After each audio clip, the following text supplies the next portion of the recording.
The government is currently spending millions on a COVID public awareness campaign designed to shock people into staying at home. But ahead of the first restrictions easing on March 8, a new softer message will be deployed as more freedoms are. A source said, as we wait for the vaccine rollout to reach everyone, it's essential that the rules are not ignored at the final stretch. The adverts will urge one more heave to get the country over the line.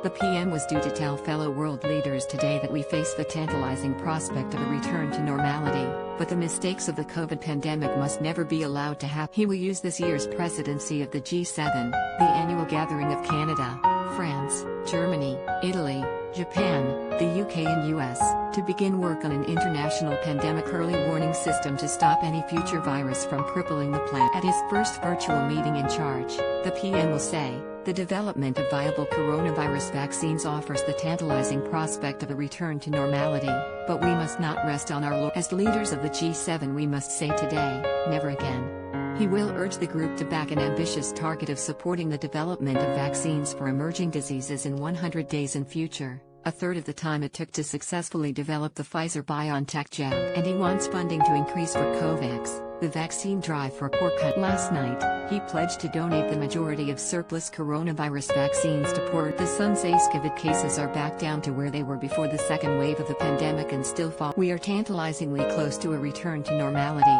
the Prime Minister will tell G7. For that, he will say, the world can thank scientists who have risen to the most extraordinary of challenges and perform. Meanwhile, he will tell the rest of us enduring lockdown, let's keep going. That's all well and good, but as Boris plans his roadmap to recovery, he should be mindful not to waste the incredible opportunity the scientists have given. That means aiming for the earliest possible exit from the freedom-denying, economy-crippling restrictions we are all